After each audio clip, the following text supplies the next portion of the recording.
start with the Pledge of Allegiance. I pledge allegiance to the flag of the United States of America and to the republic for which it stands, one nation, under God, indivisible, with liberty and justice for all.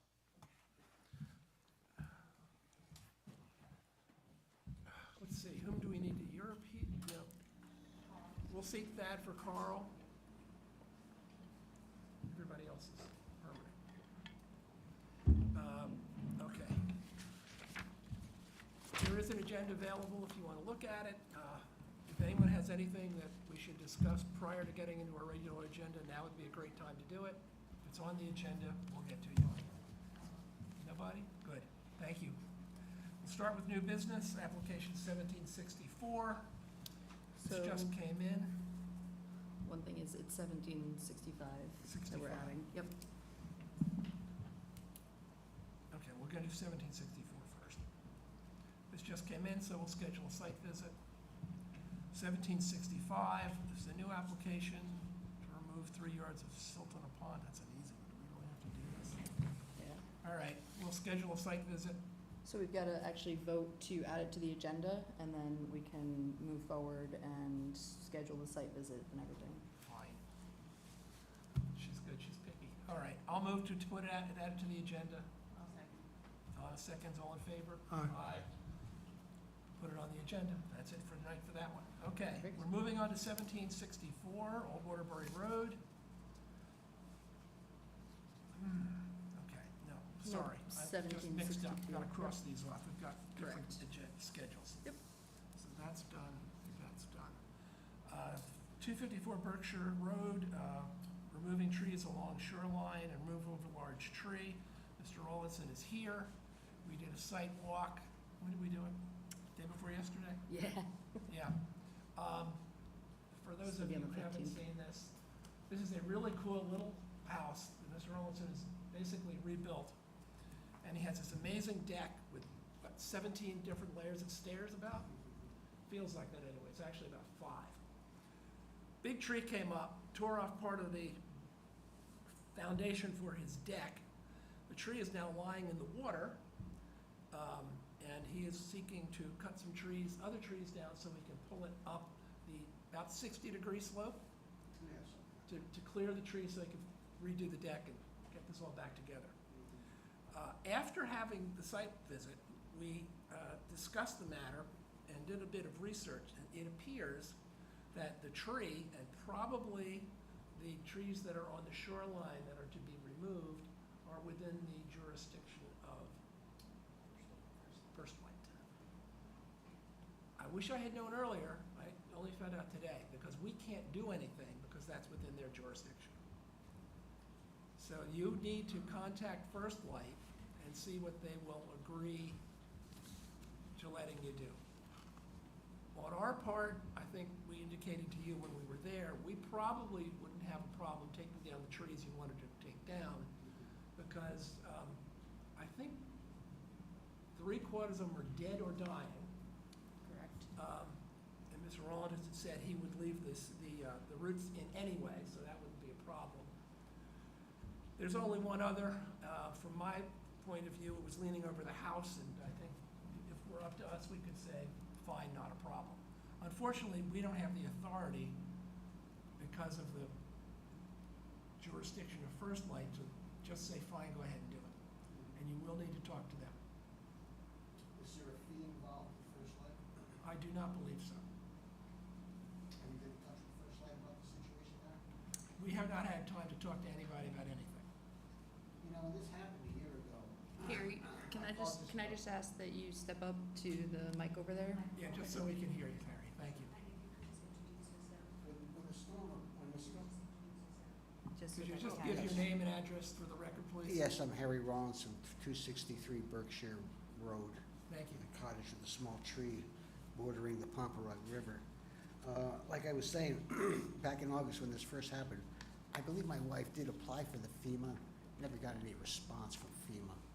I think I called everyone in this town, state, Coast Guard, everyone about this tree. Everyone referred me to everyone else, and no response, no positive response from anyone really, no one showed any interest in my situation with the tree that's there. If the tree does belong to someone else and it's someone else's responsibility to make a decision on it, perhaps they should contribute to the cost of removing their tree. Is that a consideration? Can you do something about that, or is that out of the question? Could not understand what he said. I'm sorry, could you just clarify that? You were asking Well- if anything could be done to move the trees? If the tree is a responsibility of someone else, then they should be able to help in the removal of it, either financially or physically in some manner or some respect. If they maintain the rivers, the waterways, whatever they call them. I'm sure other trees have fallen into other areas that are passing by, recreational boating, which it is. And I think, Harry, I'm at a loss there's no one there to help. unfortunately, that's not uncommon. Mhm. Even after the flooding we had, there were a Yeah. lot of places that never got looked at or taken care of the way one might hope.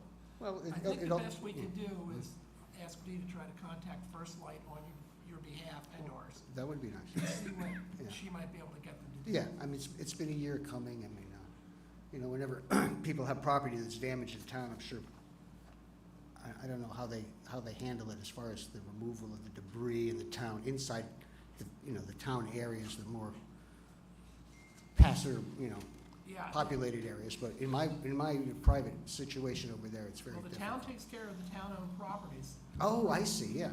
Private Well, properties are really the responsibility of the individuals, and That's just, it becomes an issue, yeah. Yeah, First Light doesn't own up from the bank at all. It's under their jurisdiction as to whether or not they allow something like this to happen or not. They probably will. I don't see any reason why they wouldn't. I Yeah. agree. However, Just it's we not can't under have- our, Oh, we I know. can't say, go ahead and Say. do it. I mean, we would assume we would, but Mhm. you'd still need a wetlands permit out Yeah. anyways. No, I've already paid for So, that. yeah, no, that's what I'm saying. Mhm. You're all Yeah. set, but First Light has to know what you're gonna do within that. We need boundary. them to say, this is okay.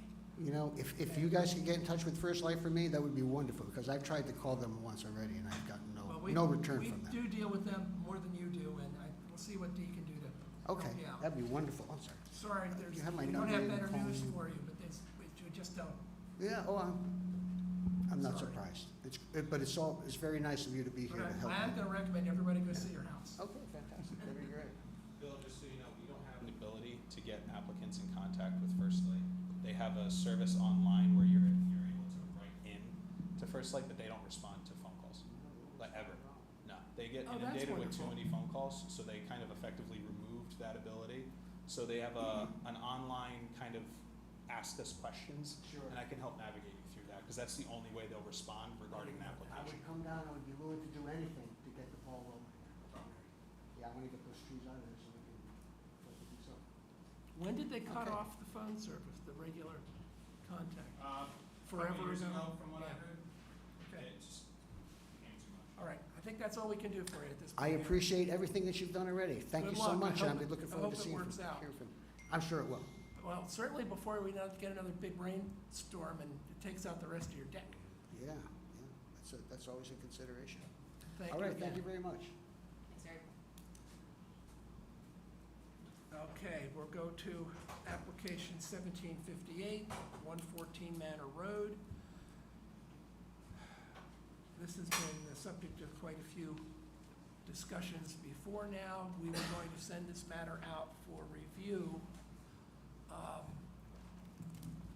Normally, we ask, and our regulations authorize the commission to charge homeowners for having external reviews. We priced this out several times, and frankly, we can't see asking you to pay $3,000, $4,000, $5,000, $6,000 to have somebody else look at it. So we didn't do that. I hope that's all right with you. I appreciate that. So we're just gonna have to make our decisions as best we can based upon what we know. I see your engineer is here. Could you give us your name and address and a quick, I know we've done this before, but another quick overview of what the proposal is? Sure. Jesse Judson, licensed land surveyor, 52 Main Street, Seymour, Connecticut. Also present is James DeMeo, professional engineer, and Matt Como, the applicant and property owner. Would you like me to recap from back from the initial application or just from the last meeting? From the last meeting, please. All right, at the last meeting, we came up with several options. One of those options was option B, which was a little farther along. We reviewed that in detail with the commission, and that option had moved the staircase southerly from where it was originally proposed to a little bit flatter section of the slope. We also proposed putting the staircase on top of the bulkhead, which gave us a little more elevation, which reduced the amount of grading on the riverbank, on the slope. The pink area I've highlighted here is only the area that needs to be regraded. It's only about a little less than 500 square feet. It is all located above the 100-year flood elevation. For that regrading, the staircase does continue down to the concrete bulkhead on the water. Since last meeting, once we reviewed this, we did revise the plans based on comments received from the commission, and those plans were submitted back on August 6th. One of the first items we added was the water handling plan for the proposed bulkhead construction, and the notation we added to the plan is that the work will be completed during one of the drawdowns that First Light typically conducts yearly. The drawdown is announced by First Light to allow residents to work on their own shorelines and for First Light to work on the dam. During this drawdown, they typically lower the water by 2.5 to 4.5 feet, and drawdown typically lasts 3 to 7 days, so we're going to try to time this project so it would coincide with that. Additionally, based on comments from the commission, during that we've added because the water will be drawn down, we'll be able to use this temporary sandbag cofferdam down the bottom.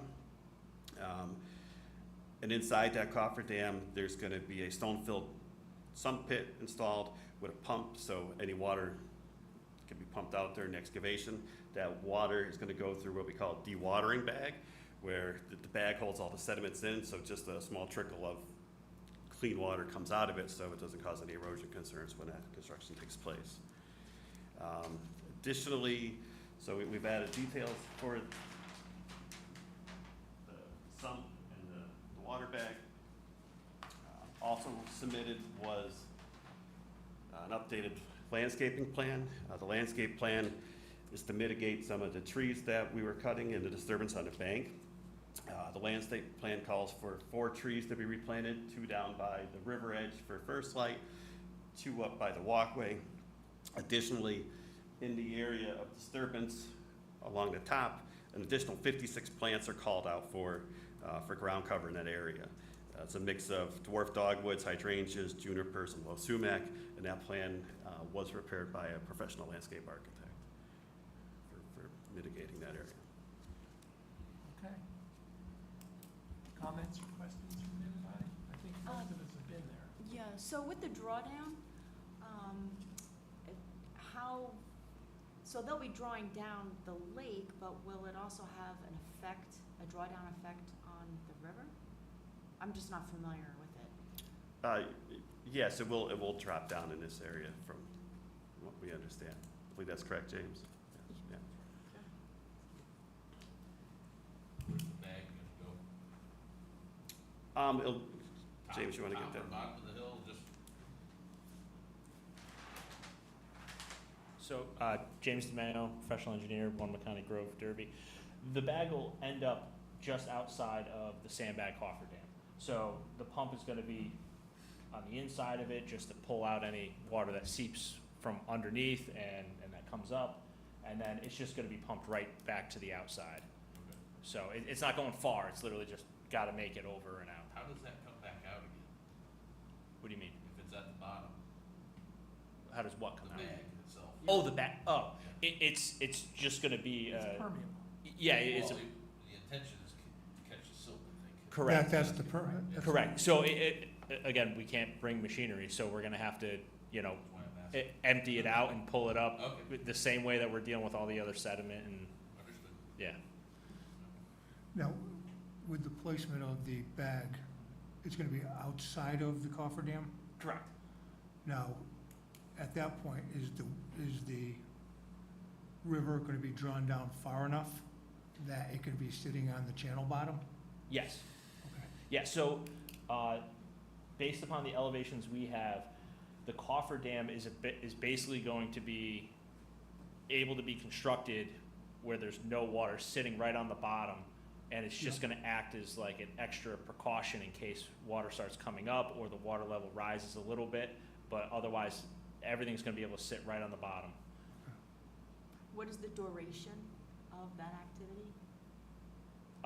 The construction of this, so as soon as the drawdown happens, the construction of the coffer dam will happen very quickly, and then it's just a matter of the excavation for the bulkhead, which again should happen in about a day. And then forming it, pouring it with concrete, removing the forms, and working the way back out. So it can be done within probably 3 days if they're really motivated. And that will be done, that can all get accomplished within the period of the drawdown. Yeah. Right? So obviously you can't have the water coming back up. Correct. Trying to cure the concrete, that won't work well. It'll just, correct, it needs to be cured enough to at least take the forms off, and then it may not reach its full compressive strength underwater as quickly as it normally would, but it will eventually get there. It's just gonna take a lot longer. And given the location of that footing you're putting in and the possibility, I won't say probability anymore, the possibility of it icing. And heaving? Or are you talking about like I'm concerned heaving? about it resisting ice coming up and ripping the whole thing apart. So the base of, are you talking mainly like that bulkhead? So that bulkhead, the bottom of it and the foundation, during normal operating conditions is actually underwater. So unless it really freezes all the way down through that 2-foot depth, which typically we don't get that much of a freeze to get down that low. You might get 3 or 4 inches though, that wouldn't be unusual. Correct, but again, the foundation for the bulkhead is more than 3 inches below the water line. I think it's like 1.5 feet. I'm pretty sure from the structural. Look at it. Cross section. Yeah, so, It's not really detailed what the depth is below the stream bed. yeah, there's not, so there's, I know, I don't think on this one, I think it made it the first light.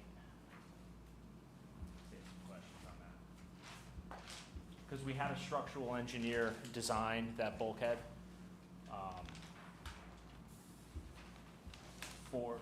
because that was also one of the comments from First Light. The bottom of the bulkhead is a few feet below the water level. Yeah. 3.5 feet below the water level. A lot of details submitted on the structural. Okay. Is there any advantage to using a higher strength concrete for that to ensure you get compressive strength before the water level rises? Yeah, I mean, we'll be making sure that it again, meets or exceeds any requirements. Because I just hate Yeah. to see you come back here a year from now. Oh, yeah. Because you've got to replace that head wall. No, yeah, no, And the concrete will cure underwater. yeah. Oh, I understand it will. Yeah, It's- the but- exothermic reaction it gives off. Oh, I understand that, Yeah. but you're placing loads on it prior to it achieving its compressive strength that it's designed for. Well, no, not necessarily. We're really not putting any loads on it right away, aside from the water elevation coming up. Because while the drawdown is happening, the main concern would be to try to finish up that work around the bulkhead and construct it and get the forms off, and then hopefully all that happens, then the water level comes up. But we're not utilizing that for any form of real strength yet. Like, we don't need it just yet. You know what I mean? Like, we're able to take a breath and slow down a little Well, bit. what do you anticipate the total duration of the project to be? Because typically, The duration of the entire project, or No, the just- duration of the need to The- work under the drawdown? to work on the concrete, I to think. work on the concrete and to build the staircase going back up the hill. Well, once the staircase going back up the hill can happen after the water level comes back up. Right, what I'm asking is what's the time frame that you're looking at? Because typically, unless you, without the use of a early strength concrete, you've got to wait 5 to 7 days to strip your forms. And Correct. then, so you're outside the drawdown area right there. Correct, but again, so all that will be dealt with in terms of building code and getting all that done with the structural engineer. You know, we're gonna defer to him, and he knows the conditions in terms of how quickly we're gonna have to strip the forms and everything else. So we're gonna kind of follow that lead in building code. And even most residential foundations that are poured nowadays, they'll pour on Monday and they're stripping it Tuesday Yeah, afternoon. it's, The concrete's, even on house foundations. it's Right, but there's, more or less but there's, cured. But They're stripping the forms the next day. Yeah. Well, I mean, so the understanding is that the water comes up and you have an extended period of time where this is gonna need to cure. yeah. If that's the case, I think what we're trying to get at is, How long? however long that is, are you gonna wait that long before you start putting the load on it? Yeah, and I mean, the most load is gonna be the stairs anyway, so we're gonna have to do the individual footings, you know what I mean? So that's gonna take time.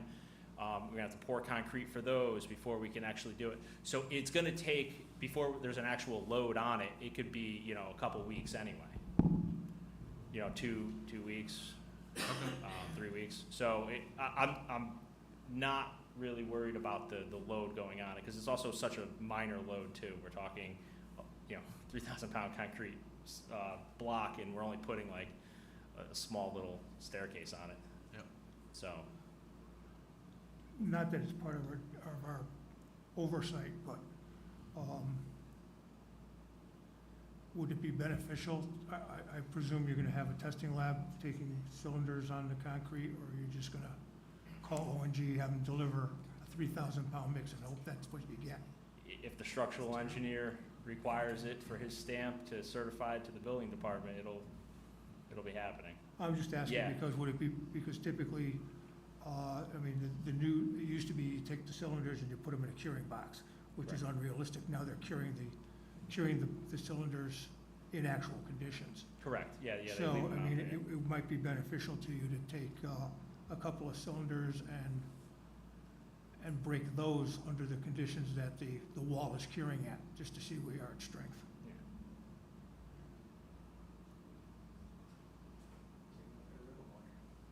You know?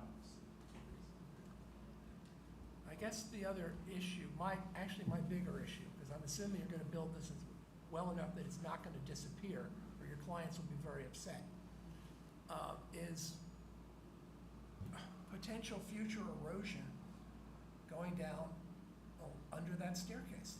So, I looked through the materials on the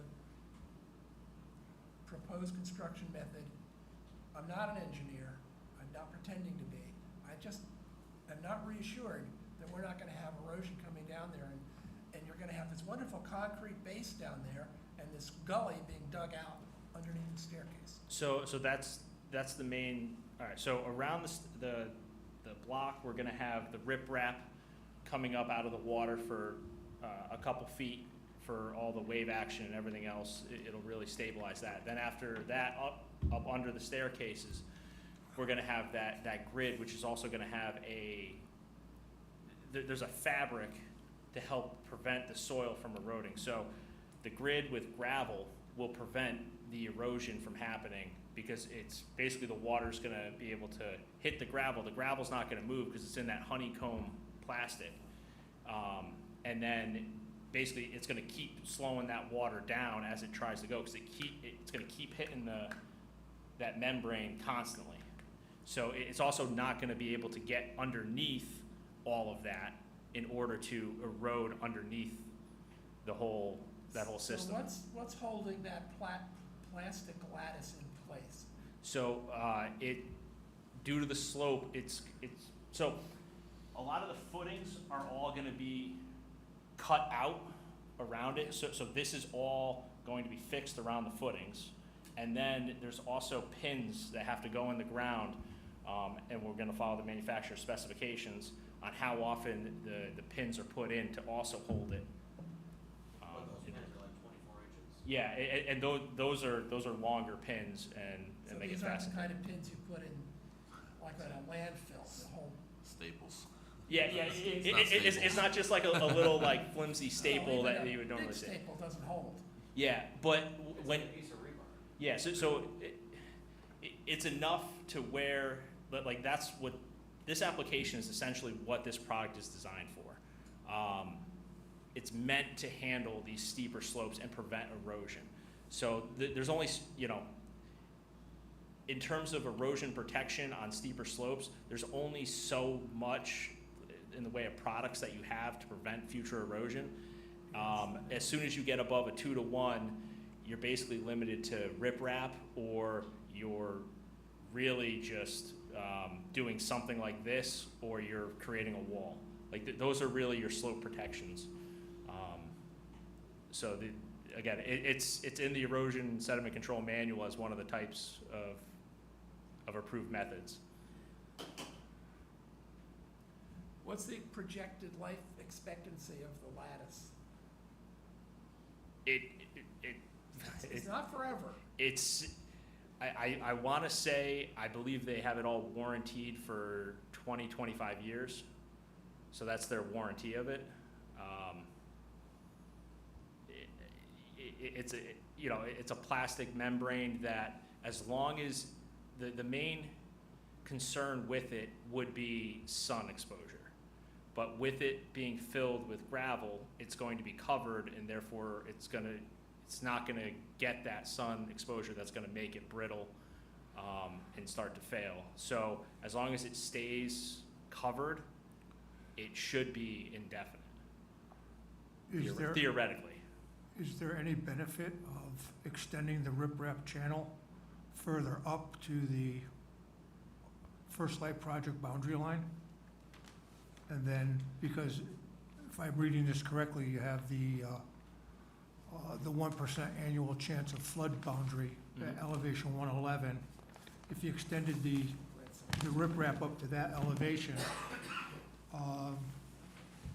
should the chance that we get a storm of that magnitude,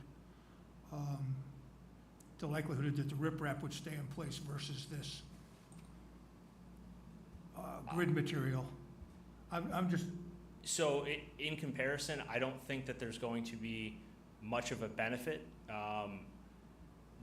due to most of the area that we're talking about.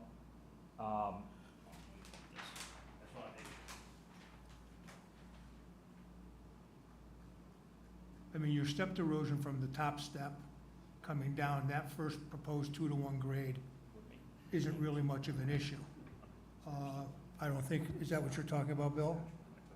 Well, all of it, I mean, it's Yeah. damn steep. Well, the two, We've had 6 two, inches of rain in 24 hours here within the past few years. I understand, but the proposed 2-to-1 grade underneath the first step Yep. is acceptable, That's not really sloping. a big issue. Yeah, And then when it levels off under the next step, it comes down, it looks like it's another 2-to-1 slope. Or more. And then when you get to, there's a break point, that's when it really gets steep. And So the pros and cons to them would be, if we decided to go riprap for that level of slope, it would be larger riprap. a sizable riprap, Mhm. and it would also have to be over a foot thick. Whereas at least with this system, we're staying within 6 inches. So we're not adding a lot of material in this area. We're trying to stay as close to natural as we can. I'd just like to point out from the, Yeah. our regrading starts here, this bottom portion of the slope where the slope bridge going over is existing grade. So there's root mat and other things there. The Yeah. slope bridge Oh, going over now. top of that, so we're not excavating that slope. We went to go with something riprap, we basically have to remove and disturb a foot of material to put that riprap in there. We're trying not to disturb that natural bank.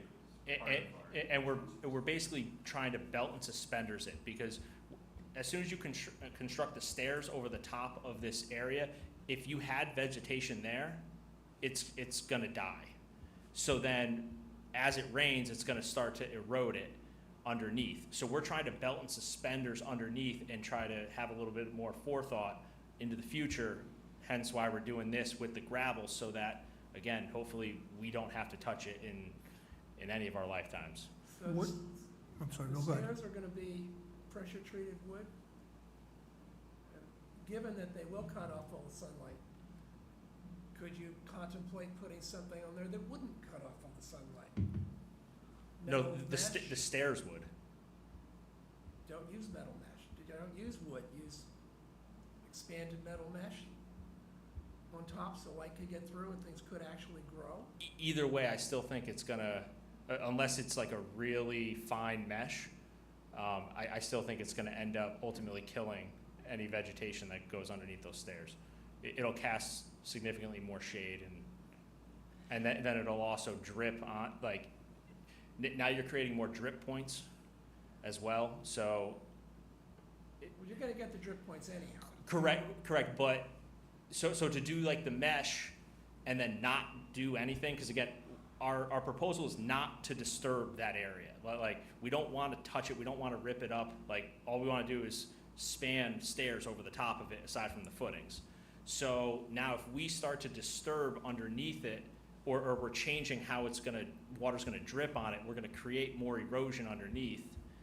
Hence why we're trying to put the stone with the grid, because we're trying to, Well, I Get in understand front of that part, I'm Yeah. just suggesting that maybe if you have something that does let some light through, you'll get some growth in there instead of everything dying off. So you don't have live plants supporting the structure that might be useful. Well, I find that weeds find their way everywhere.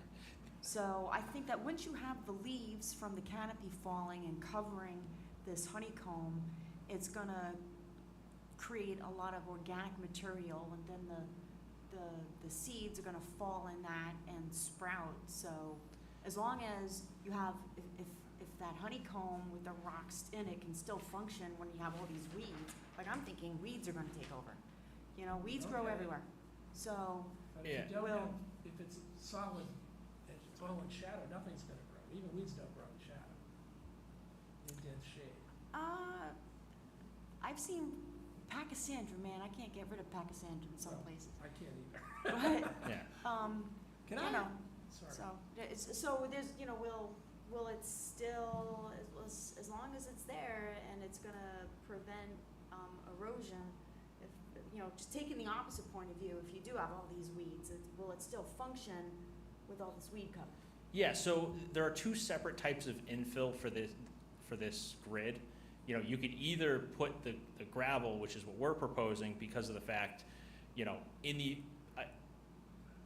I'm not convinced that there's gonna be any stair product that can allow enough sunlight through to promote growth. So that's why we're going with the gravel. If you could also put topsoil in this grid, and it is designed to, you know, be infilled with topsoil and planted. However, also from my experience, anything in that doesn't really grow that well. You know, this product is also used for, I've seen a lot of times on flat surfaces, you will utilize it for, you know, turning movements for fire trucks or emergency services. So, and it makes the grass and the lawn firm, but if you ever really look, the grass kind of dies and it doesn't really look as good in those areas most of the time. It's, you know, you really have to stay on top of it in order to promote that growth. Now, if weeds start growing, yeah, but I also don't want to stake our whole design on weeds on the hope that weeds are gonna go. They'll find their way there. Correct. I have weeds growing on boulders at my house. Like I mean, after many years of leaves falling, correct. you're gonna have a lot of, it turns into dirt. Correct. And you're- Yeah, you've got stuff growing, Yeah. for sure. So, how many of these have you built? With the grid. So Yes. I've been part of 4 projects now that have used this, this very similar product. Twice we've used it on flat grounds, and another 2 times we've built it on steep slopes. They're relatively newish, you know, within the past 5 years, and they don't have erosion. You don't have a long-term history. No, I don't have like 30 years of history, but again, it is one of the, I'll keep circling back to it, it is one of the methods that's recommended in the erosion sediment control manual. So, How big is the grid? so there's 2 options, 4 or 6, we're gonna go with the 6-inch. It's a lot of material. There's a lot of material. I mean, it's not going anywhere. You know, what I mean, it's 6 inches with 3/4 gravel filled up, and again, each one of those bays, you know, so it may not be perfectly uniform. It's gonna kind of do this in the little honeycomb, but it's gonna stay. I mean, even at the worst, shallowest point, it may end up at 4 inches thick anyway. Have you used this product on a slope that has the potential of being hit with moving water? No. But again, if this was a project where we weren't touching it and we were, if we weren't touching the slope, we would also, even though it'd be able to get hit with water, we'd be able to say, we're not touching that, so we're just gonna leave it natural. Like, this is a betterment over natural vegetation in terms of, like, a flood or a storm. It's still gonna hold better than the roots, which are gonna kind of intertwine on a steep slope. It's not as thick as like a shallow slope where you have a lot of vegetation built up. You know what I mean? On these steep slopes, it's kind of a little bit more sparse. So the erosion's gonna happen during that anyway. I think it'll be worse if we don't do anything. I think this area. I'm not yeah. disagreeing that, you've got to do something. I just, at the levels where there's the possibility of moving water coming across the top of it, and it's only 6 inches deep, if it, has anybody looked at it from a hydraulic standpoint to see what, if it's gonna move, if there's gonna be scour, if there's gonna be, anything along those lines? Yeah, that's far. Again, From mean, well, mean sea level. What Mean do water we level. call it here? Water level on 2.5. yeah. Got 2-3 feet It- from the. It's above normal well above normal operating conditions. So we're only talking about a storm event where it could potentially impact this system. And at that point, it's where do you stop? You know what I mean? How large a riprap are you proposing on using? Water course. Uh, Water course. So we're going with the modified. I want to say it's. No sense going I have to double check. It's, Well, The- all this the stuff riprap across size. the river, it can't go 5-6 feet. Yep. I'm not saying it can't happen, just. What is the elevation to the base, from the mean water level to the base of the Grid. grid? Okay, so. I can't figure it out from here. 4 to 5 feet, from what I can tell. 97, and Maybe a little bit more, maybe 6. Here. top of the wall is, Yeah, about 6 5 feet. and a half, 6 feet. Riprap.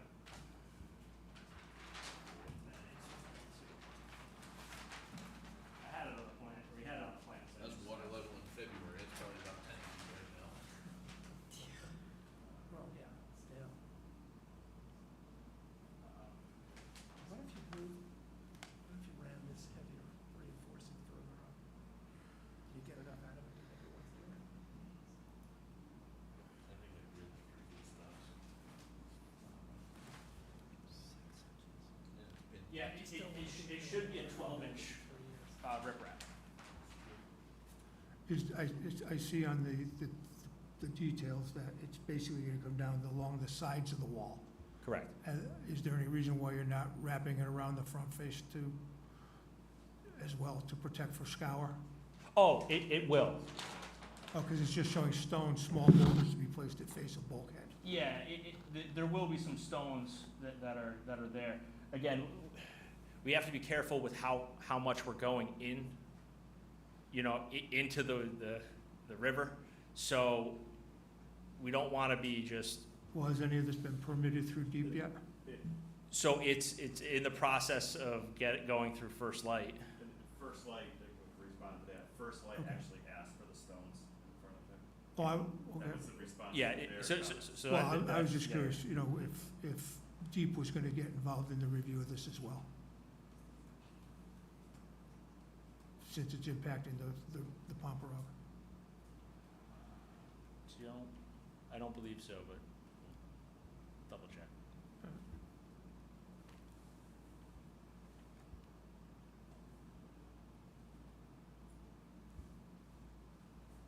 Do you have any information on how far up the river came, the water came during the flood we had last year? What did that hit? I'm concerned about the integrity of at the bottom of the grid, if the river comes up. I I know from my own experience here, within the last 10 years, I had over 4 feet of water in my backyard from the Pomperock, and I'm a quarter of a mile away from it. How high did that hit? Trying to remember what Stevenson even called out as their elevation during that. It was the top of the dam. Poplarog and Woodbury is 9 feet above normal Yeah. Yeah, as to elevation. yeah. All 15 and a half, 13 and a half is flood stage. So, Yeah. there I could, thought it was you, halfway up that hill. What's that? I thought it was only halfway up that hill. What, the water? Water came up that way? no, it didn't go. No, I don't think it went Could that not have high. gone I up mean, that high. I had that storm and, You'd have to go 15 feet. from the sidewalks and the commissioners were out there, when you look across the river, the other side of the river is very much lower lying than this. Practically Yeah. flat, And, yeah. Yeah, I it's think you not. recall there was someone over there excavating the Yeah. water Yeah. over there. But the, They were approved, it was fine. okay. It was fine. The, Erosion control. but, you know, so that the floodplain on this, it's not like we have a steep riverbank on both sides. On the other side of the river, It's there's true. like, there's It's 100, gonna 200 Yeah. flood, it's yards gonna out. flood, So over- it's gonna flood out that way It's first. hard to say, you know, That's true. you know, we're picking this one little spot where the flood cross-section could be 400 feet wide, you know, where comparing it to another spot of the river where the flood section's only 50 feet wide, the water height's gonna be Yeah, a it lot doesn't different. compare. And the velocity is gonna be a lot different of the And water those across it. houses across the river are much lower, and they didn't have any significant damage during that storm. Again, for the extreme storm event type of conversations, I would treat it as any other form of maintenance that would be required on a property during it. So if we're going the riprap, it's not gonna be able to pull all the grid out during that storm event anyway. It may wash out some of the stone, so then the property owner would then need to reestablish the stone inside the grid.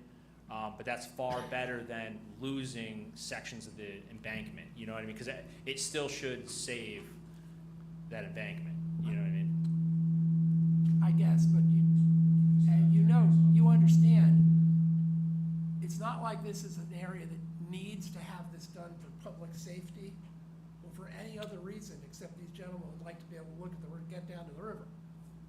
It is steep. It's not old where we didn't have to issue permits. We are obligated to look at all this stuff and say, does this make any kind of sense? And even though it may be a really good design, it's not perfect. No design is perfect. And I'm not criticizing you guys at all. I'm just saying this is sort of a permissive use that isn't really permissive. You need a permit because it's iffy. So we're trying to figure out, are we comfortable enough that we're not gonna have a problem with this in 5, 10, 15 years? And that may have nothing to do with as good a job as you can do, because sometimes we get 15 feet of water. And unfortunately here, we're in a steep area where we could get a significant amount of water. So we're just trying to figure our way through this, and I hope you guys understand too. We're not trying to stop you from doing something that would be nice, but it's not flat. Ideally, if you really want a place on the water, buy the one across the street. It's already there. This is a really dicey spot. At least to me it is. And I think there are a lot of issues that we need to seriously consider. So if you have anything else, we're open to whatever you want to say. Just hit that button, do our best. If Donna and Tom, you keep yours off, and pretty much anyone until they're ready to talk. If we're getting feedback, that's the only way to handle this. I guess I'm going deaf. I have no idea what you're saying. I mean, the only thing that I'll say is I believe that what we're doing in terms of a design in that area is kind of belt and suspenders. We're really trying to take the initiative and try to make it better so that we don't have to come back.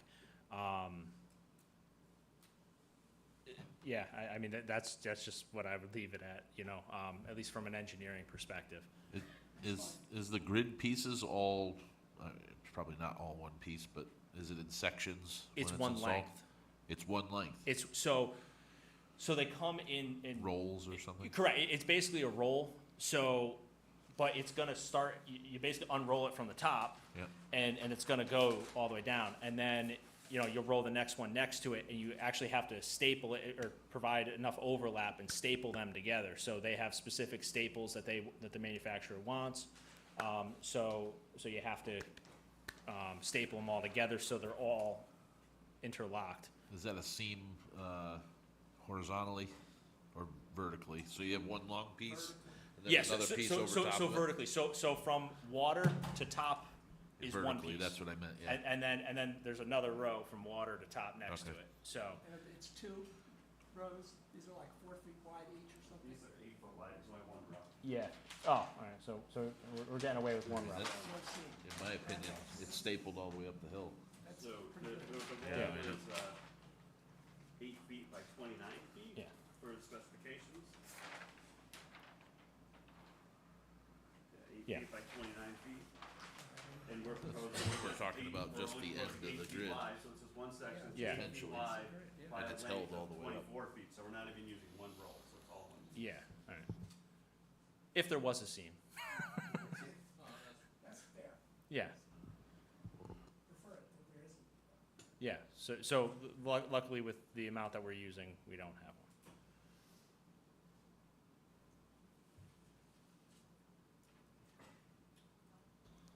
And that's just to read, you know, just looking at that, we think we're only talking about 8 foot wide by 24 foot long of this. By, that's steep. Yeah. That's the issue. Yeah, which again is why we're proposing to armor it the way that we Yeah, are, I understand. you know. No questions, no comments, anybody? Brad? I have a comment. I think that, really, you've really reduced the footprint from the original plans. I know when I first saw the original plans, I thought it was, you know, too much. So I appreciate how well you've addressed all the comments. Now I feel like it's, if it passes the vote, then it's up to fate, you know? I feel like you've done the best you can. Okay, I guess we will call for somebody to make a motion. We always make a motion to approve, and then we can not if we don't. I'll motion to approve application 1758. I'll second that. Donald, second, all right. Any other comments before we vote? Thoughts? No? All right, all in favor? Aye. All opposed? Me? And that's the vote. The vote passes. You're approved, gentlemen. Say good Very luck. much appreciated. Thank you. Thank you. for your time, guys. Enjoy it. Thanks, guys. We'll So Bill, at expect- this, We'll expect a picnic middle of next summer. Bill, at, Yeah, there is that. Good luck. so Bill, at this point, you'll want to read the resolution into the record, vote to approve the resolution, and then, thanks, guys.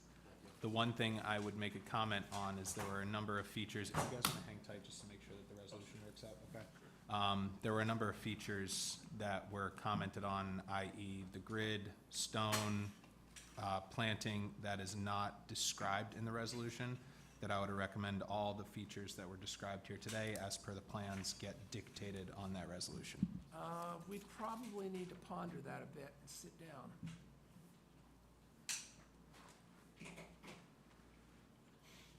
Let's see what we have here.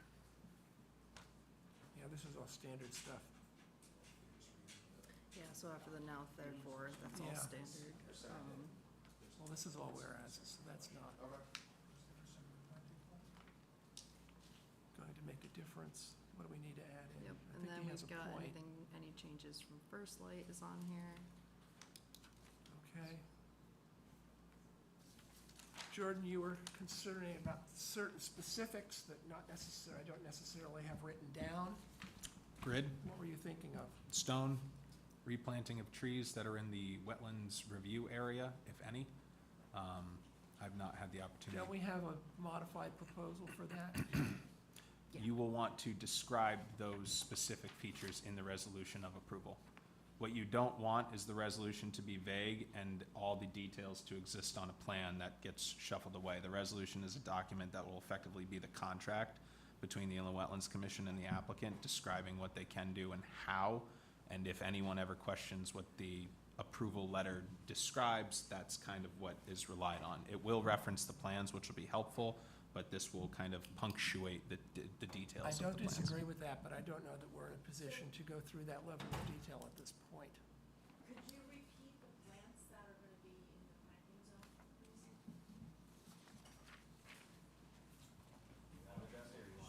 please? I remember sumac. 4 trees, There's 4 trees. If you could just go.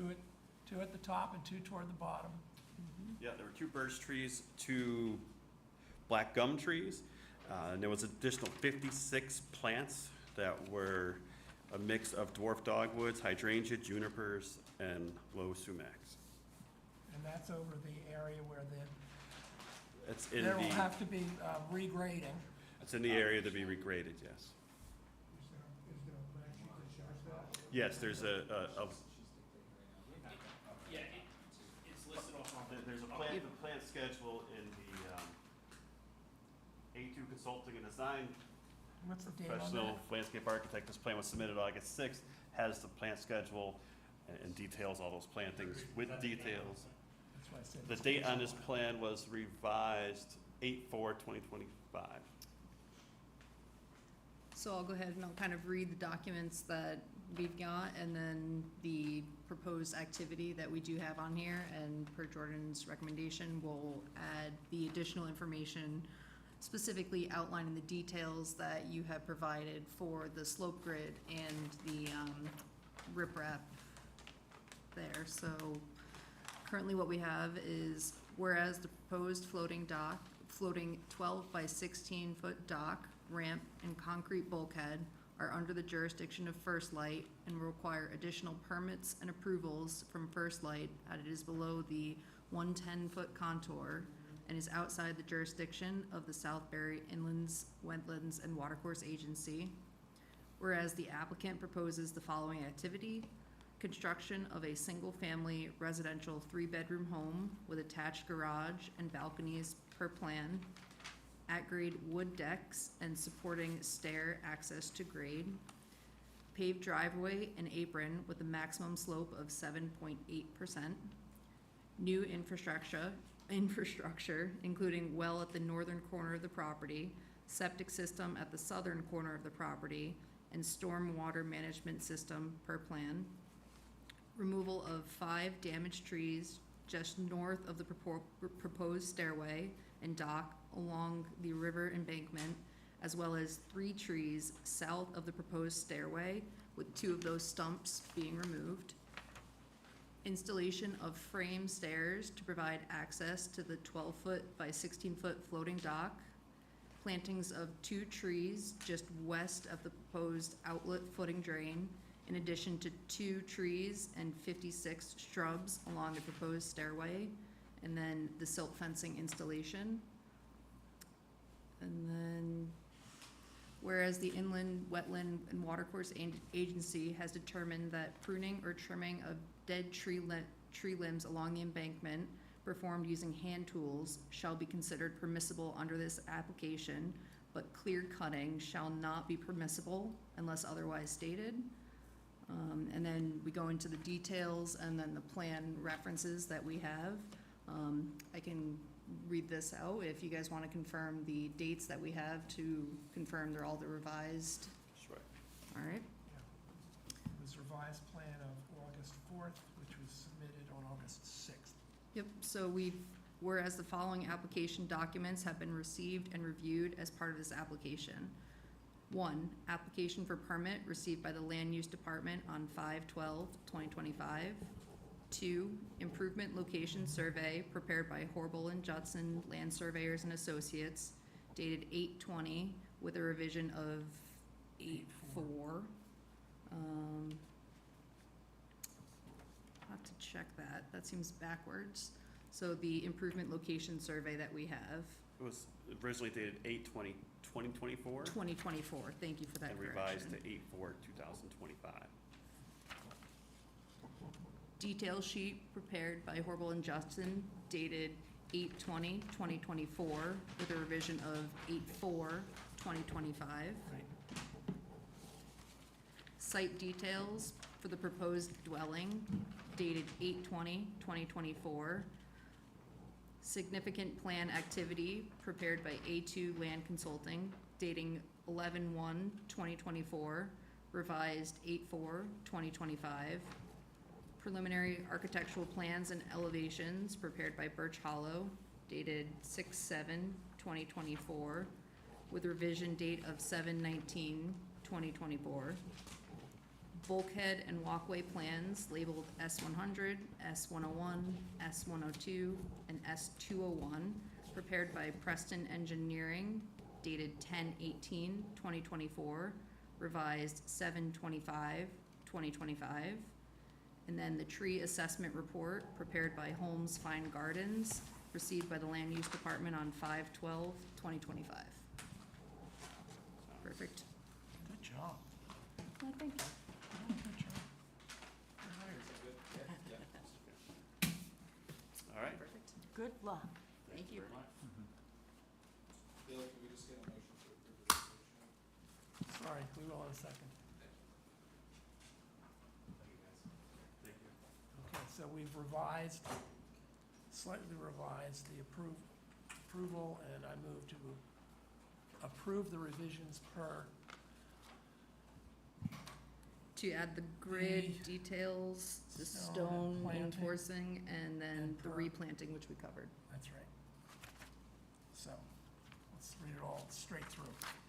To revise it to include the slope grid, referencing the details, stone to be incorporated into the grid work and the replanting per discussions here and as reflected in the draft And the drawings and details. proposal and the drawings. Second that? All in favor? Aye. Aye. All opposed? No opposition, that motion passes. Now we'll see what happens. Thank you for your help. Okay, moving on to wherever I am. Am I doing Housatonic Trail? Is that the next one? I've lost Yep, my sheet. correct. Here we go. On to 1758, 114 Manor Road. Nope, we just Nope, did that that's one. it, we just did that one. So now we're We're on going to application 17. 1760, 102 Housatonic Trail. Mr. Bogner. You're on, sir.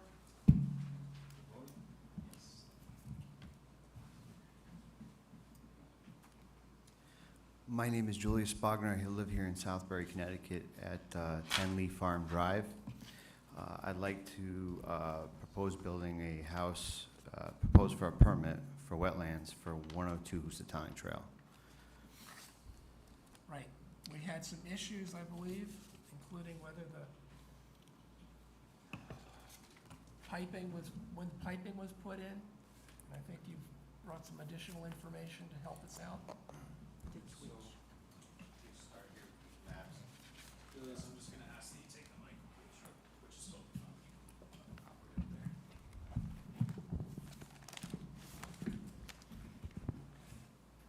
So this was brought to my attention from the assessor's office. If, I'd have to go through these, we can pull them up, but it actually shows that crossing over the pipeway.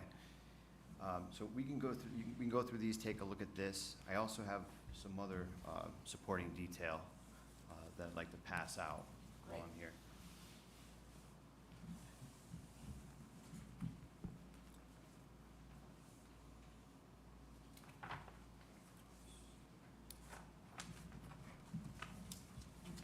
More than some. Thank you.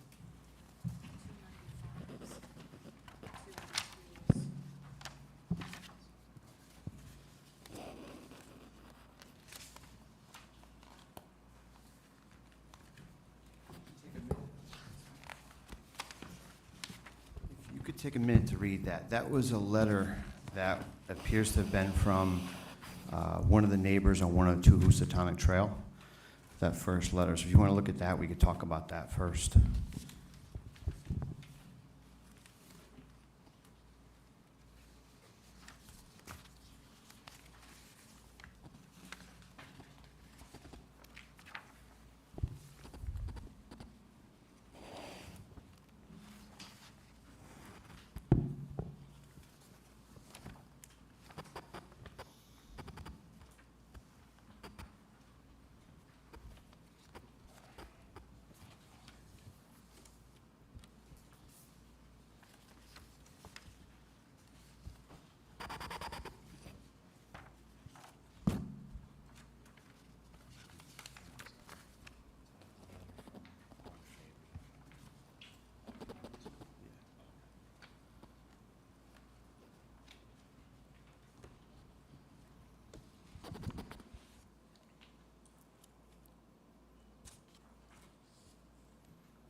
So then I reached out, the other letter that's in the back there, I reached out to the realtor that I purchased the property from. They reached out to the old homeowner that I purchased it from.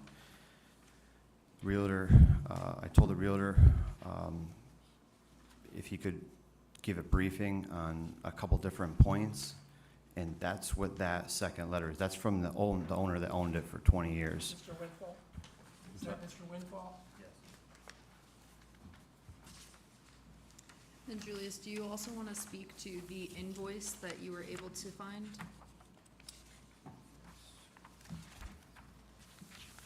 For the 30-inch pipe?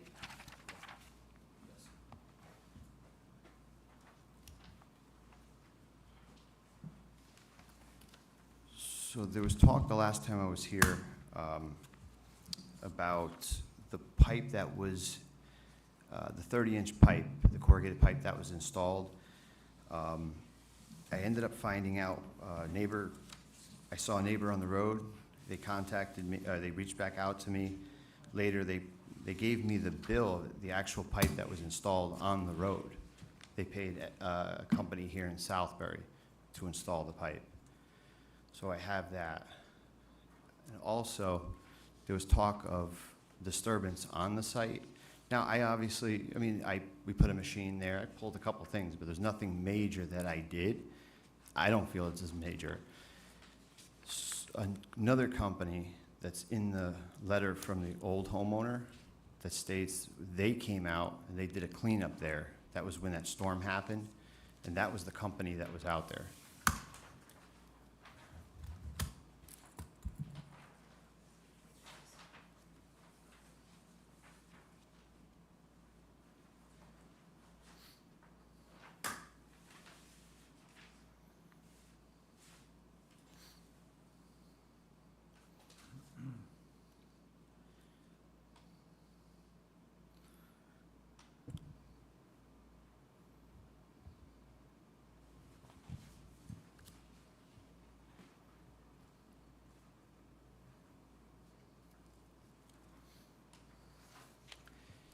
And then within that packet is a photo of where that driveway comes in, and it goes over that pipe, and that's from 8 years ago.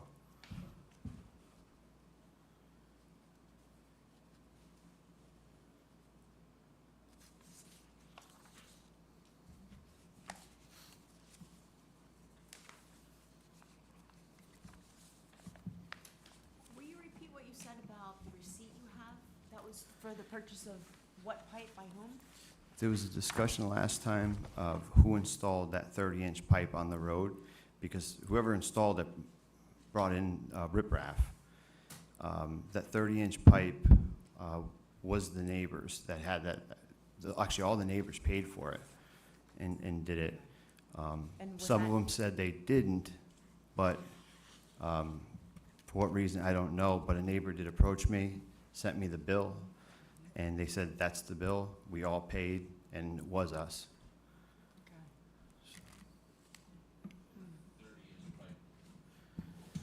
So the 30-inch pipe was put in by neighbors on the road? Correct. Okay.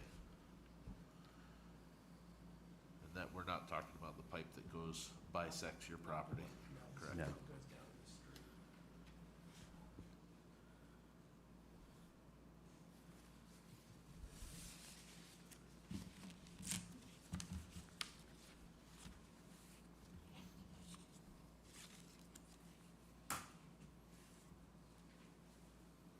So if I recall correctly, last time we were considering just taking out the pipe altogether, right? But there's always been one. The pipe's always been there. Okay.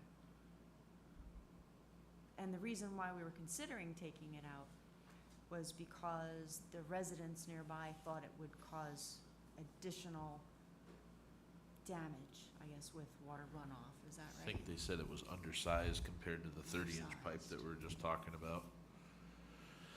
Did you I mean, change? the pipe's been there. The pipe was there during that major storm, that other storm we just had. The pipe's been there. It's been dry for months up there. There's no water coming down. And if Uh, you- And in a big storm, it's gonna overflow the pipe and go No over the matter. road either way. You can Yeah. put a 30-inch pipe there if you want, but Well, you'd probably have to excavate to bring it further down to put in a 30 I mean, it's, pipe. the thing is, it's, You wouldn't get anything. No, putting a bigger pipe No. would, the thing is, the pipe's been there for, I mean, if the pipe was put there, I mean, the neighbor, the guy who owned it talks about that he heard it was put there in 1950. He's been there 20 years, and that pipe's been there the entire time. I don't want to move it. I wouldn't, I really don't want to move it, but, Well, you need something, because otherwise your yard's gonna flood. yeah, I gotta have that pipe there, And the Yeah. pipe's there, yeah. and I think in all probability, changing the size of the pipe wouldn't make any difference No, that's in what I terms of figured. our concerns. One thing we had, you had discussed, I guess we all discussed, was changing the orientation of the driveway. So what are we considering now? You going to Well- keep this like a circular driveway? keep it Or right you like it go to is. back I and like maybe to put leave it it straight into the garage? Just the way it is now. Leave it just the way it is now. I'd like to do that. The only reason why I was considering cutting it in half because of everything that was going on with the pipe. I just wanted to get going. Summertime was coming. I wanted to get it built. He's gonna do this. I'd like to just leave it exactly the way it is, with the horseshoe and a just the way the straight whole, yeah. This is a super hard turn. Oh, yeah, I know, I've been there. So, pardon me, I know you can't see what I'm doing, I'm just Thanks. trying to indicate what I believe you're saying. So we're gonna maintain basically, a dual access to the drive garage. One on the east side and one on basically the south side, right? Correct. Yeah, okay. From what I, And the pipe, and we'll continue to cross over the pipe. Just leave it, yeah, just the way it Okay. is. Just wanted to clarify.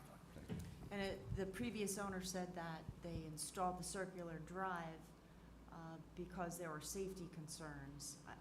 I guess there were people parking on the road and it gave additional, did I interpret that correctly? It gives additional space for he's- cars. He said it was put there in 1950 because of issues where, because it's a hill there, and once that freezes, it's, you don't want to park your car right there in the corner, and even pulling out, cars slide down the hill, and it's easier to have the cars in the driveway. There's not much of a driveway there, so that really works as the entire driveway to park the cars on.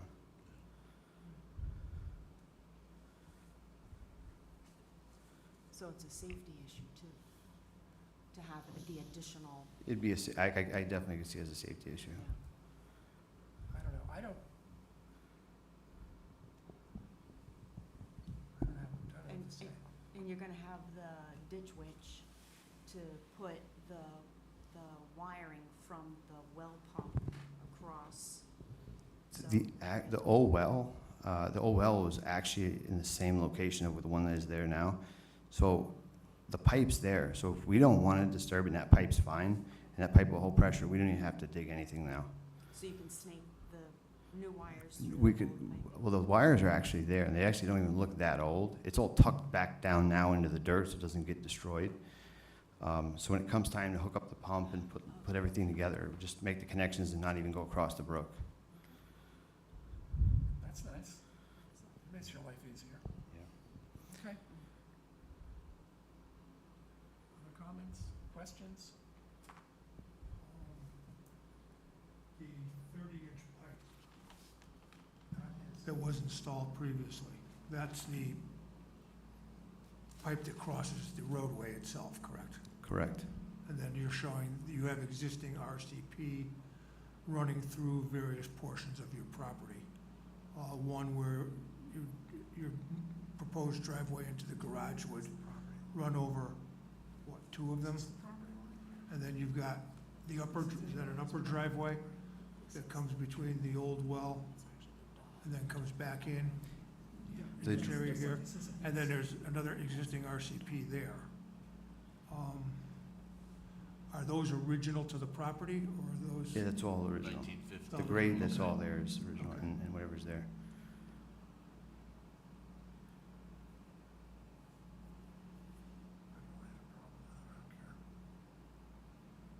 How much of a grade change are you anticipating on the driveways? Well, they're there now. And where are the, There's asphalt already. There's there. asphalt there Asphalt now. now, there's no grade change, Yeah, There's no it's not bridge. changing it. and it's pretty flat. I was just curious how much cover was on top of the original pipes. It's about the 30-inch pipe, 3 feet, I think about 2.5 feet. But that's Yeah. not even the 30 inch isn't on your property.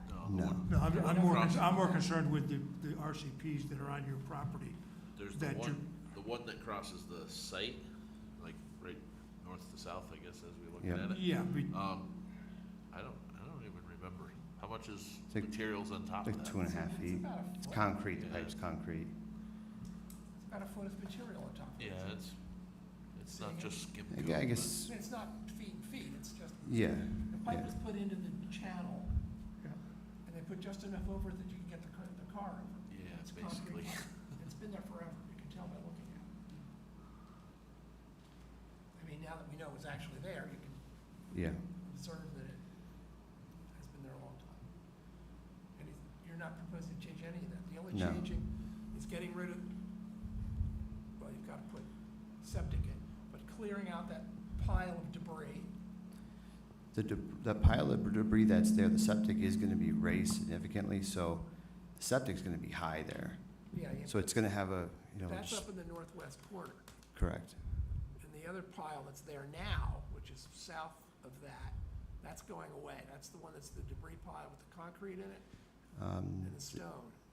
Correct. I mean, for the most part, it's gonna stay, Right, because it's that okay. grade goes up so much, that septic's gotta be high. It's actually, septic's going up about 4 feet, and then it's getting loaded with sand. So a lot of that material is gonna be You're gonna just, spread it out. it's gonna get used there.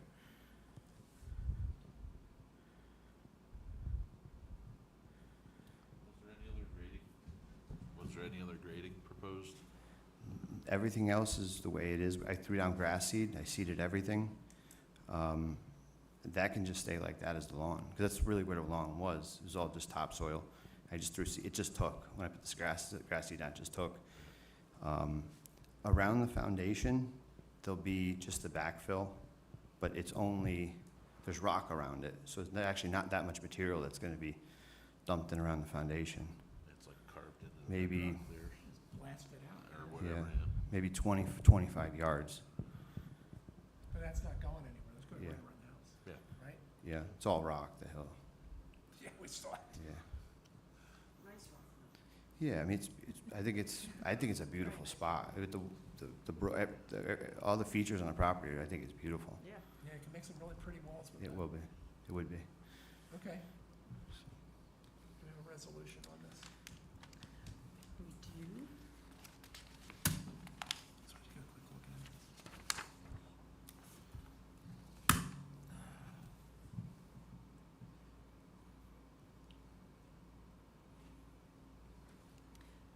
Now, Julius, there was a tree that was already cut on the property, which those you're planning on leaving the stump I'll in leave it there. place. And then there's another one that is noted to have the split trunk that is also planned to be remaining in place. I'll just leave the tree right there. And then the only additional sort of planting work that you're looking to do is kind of what you've already done on Yeah. site for The the plants seeding. are already in. The vegetation, he's kind of let nature just kind of overtake itself on the embankment there. But then there are also, I think, 13 additional plants that I counted that you're proposing as part of the stabilization of that area again. Put those in, different grasses that were specified to be 6 inches from the water, we put them at 6. Some were specified to be put in at 3, I put those in, willows, plants that are specific for wetland area, they took off already. I had them in the pots, as soon as they went in the ground, they took off. Do we have a planting plan for that we can reference? Yes, It's these guys here. No, but do we have is it on this, or on this? it's that plant, Shown on the, yeah. No, but I don't think we got specific.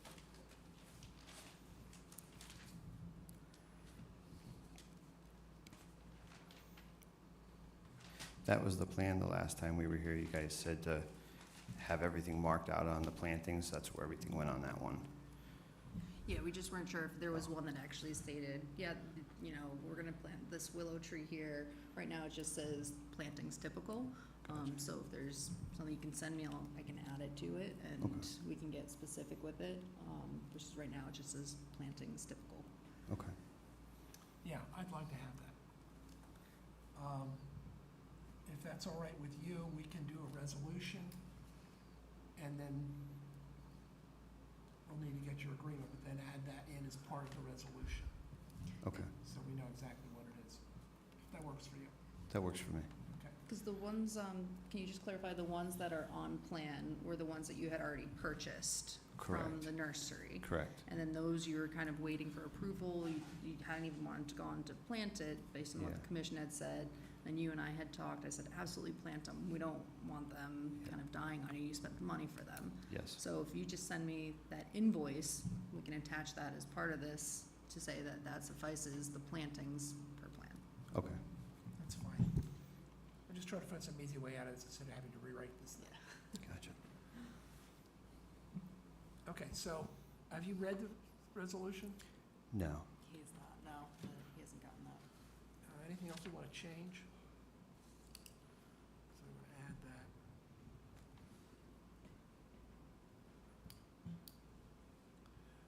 The relevant parts of this are, I will read these. Okay. Civil drawings prepared, well, documents have been reviewed, the commission, civil drawings prepared by Stuart Summers dated March 20, revised July 11, 2025. Detail sheets prepared by Stuart Summers dated March 20, 2025. Roadwork invoice dated September 5, 2024 for the 30-inch drainage pipe. Letter from Mr. Winthal, prior owner, stating conditions of the property between 2000 and 2024. Letter of support from a neighbor received on or about August 6, 2025. Complaint from Deep. Yeah, we discussed that last meeting where ultimately there was a complaint that came in about this crossing Oh, I that remember was that, okay. gone too deep Complaint and it came to from- us. Received by Deep. Probably can't read that, dated July 15, and a letter of concern with photographs from neighbors dated July 10, 2025.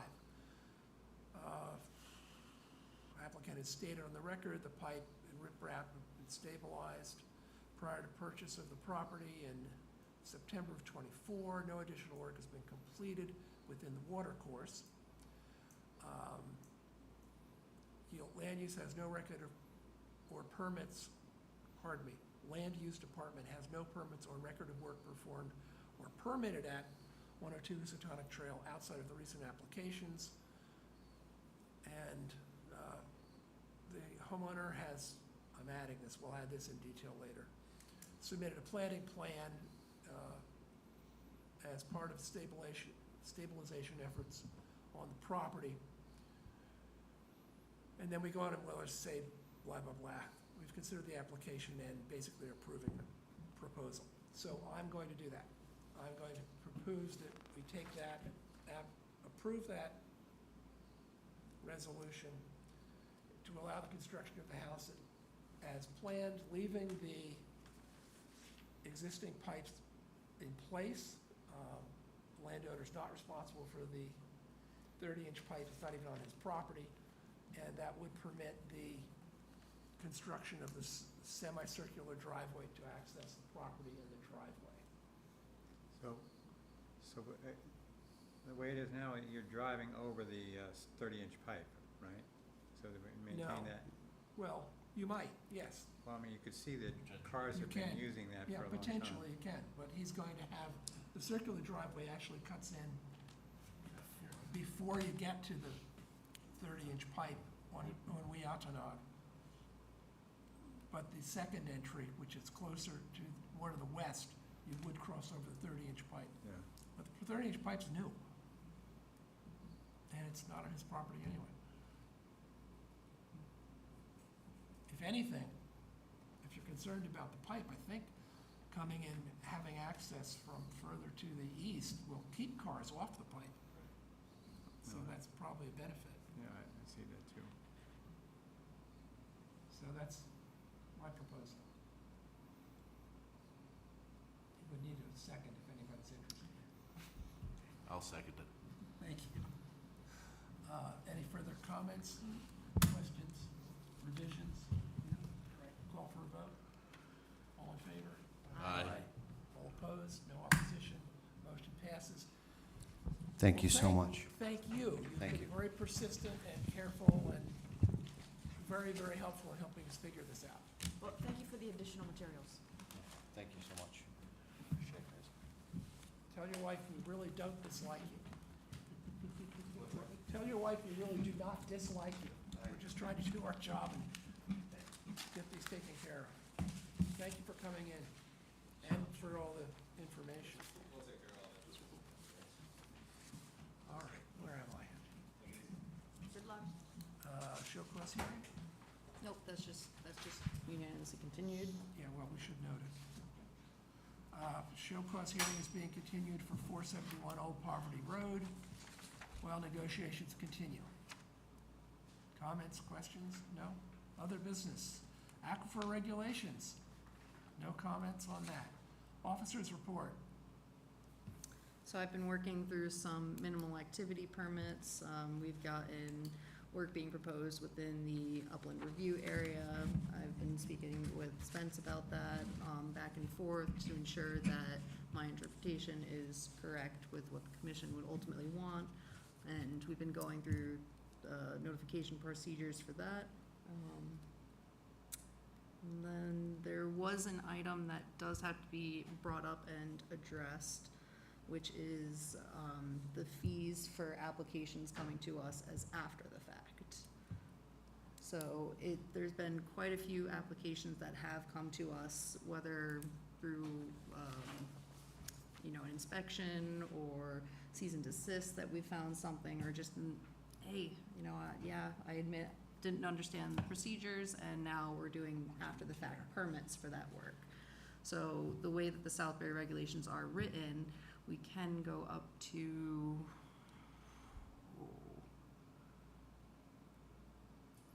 I know there's, it is a multiple, okay.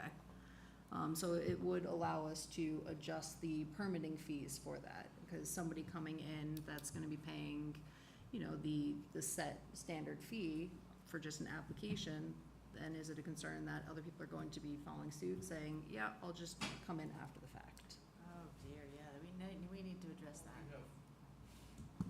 We have the multiples. I mean, is that at the commission's discretion? So that would be, we would have to vote on Double. that either way, Triple. right? As a part of the permit?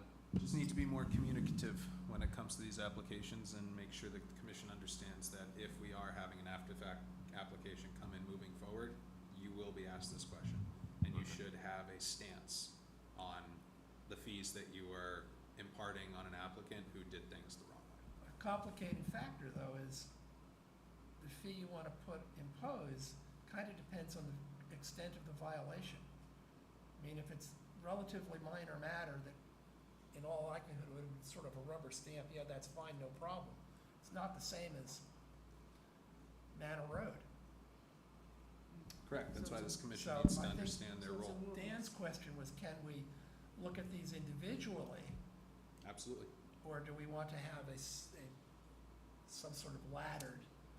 Yeah, it just needs to be part of the, I guess, conversation, or is that something we can add to the resolution? Is that, I think so, why not? before we approve it? No, the fee would be collected prior. No, I understand. Okay.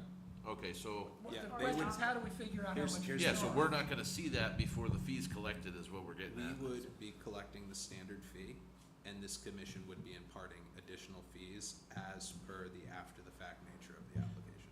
So Now, we're, do you have a citation we can use to support that? We'll Because send I it don't know out, what it is, we'll send it out to everyone on Monday. Good, that would be Or, I'm helpful. sorry, tomorrow. 'Cause that's, whatever, Yep. before the next meeting. But That's just, a good way, because that's a good way to do it. it brings everyone up to speed, and Right. you guys now know to expect that the next time we Yeah, that's incur it, great. and It's like- you're ready And to that way you respond. I feel collect like the when we- $250 and we can look at it and say, hey, you really screwed this up, that's gonna cost you another $500. Yeah, otherwise feel it's like when better to we- ask for forgiveness than permission.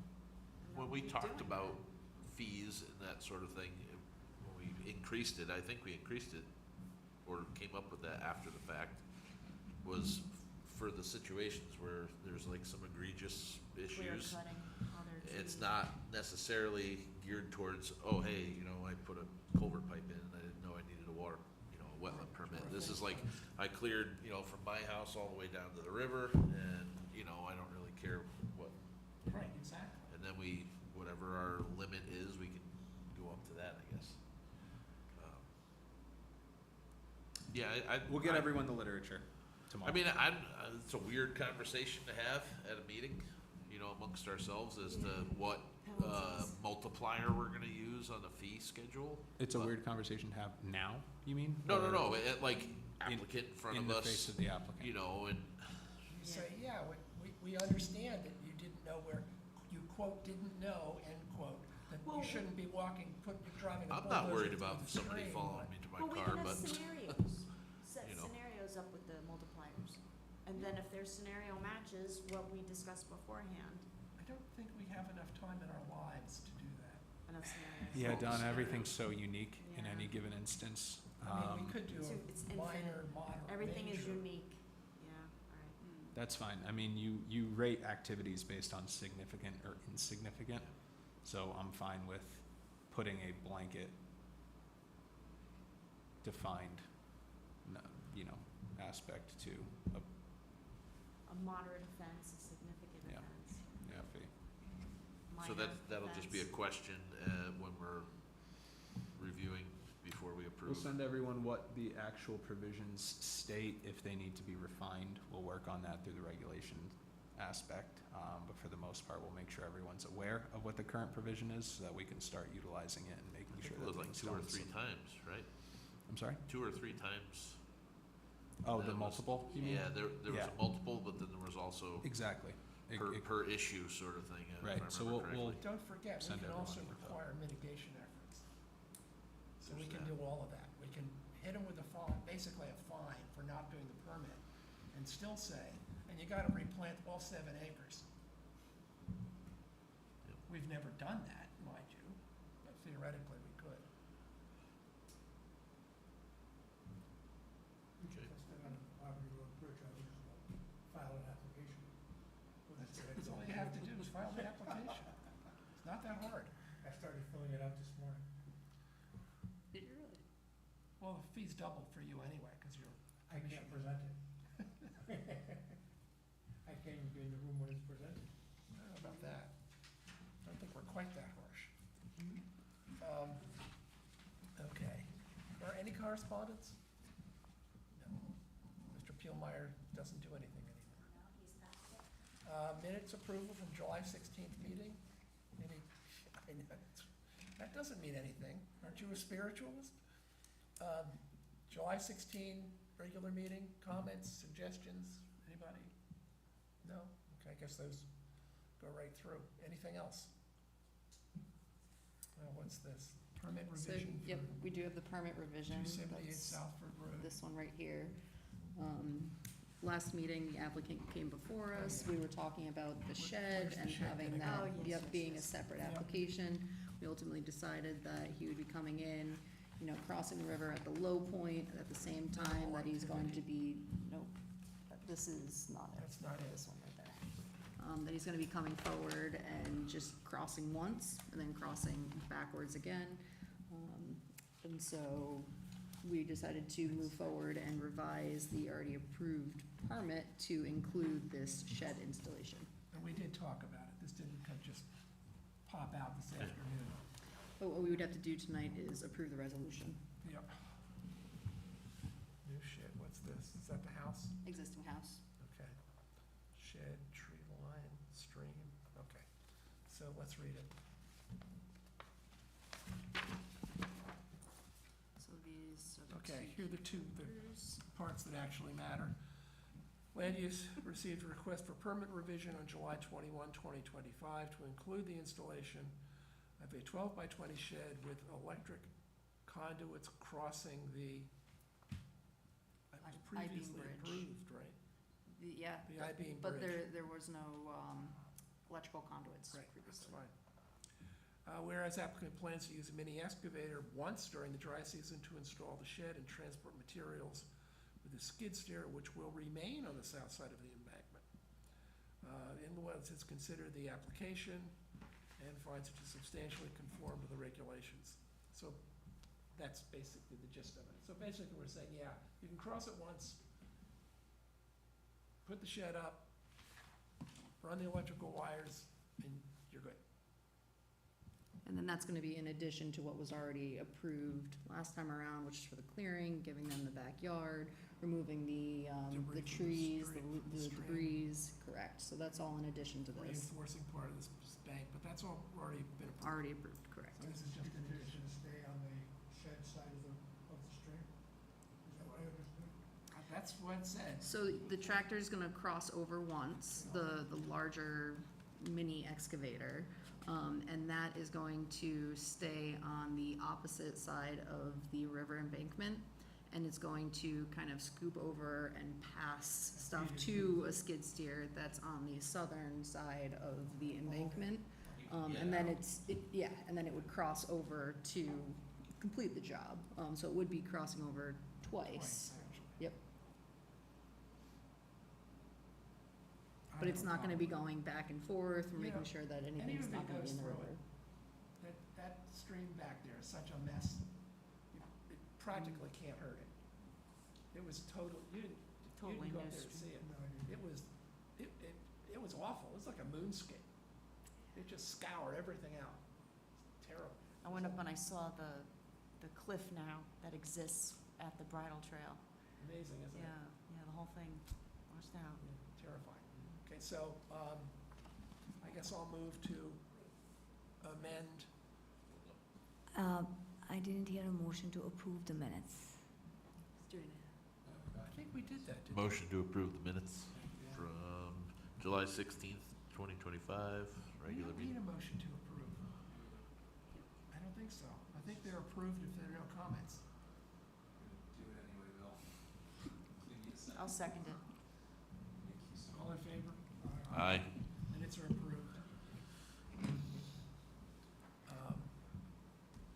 Okay, so I'll move to approve the resolution revising the prior resolution to allow for the installation of the shed on the far side of the property at 278 Southford Road. I'll second that. All in favor? Aye. All opposed? Motion passes. Unanimously approved. That's fine, thank you again, thank you very much. You're doing a nice job with this. You need this? Yeah, I'll have that too. And with that, what else do we have to do? Motion to close. I think we're done, right? Motion closed. Yep, Motion to adjourn. I will, anybody want to leave? We could use a motion to, I'll motion to adjourn. I'll second, all in favor? Aye. All opposed? Dad wants to stay? No, I already. The motion passes.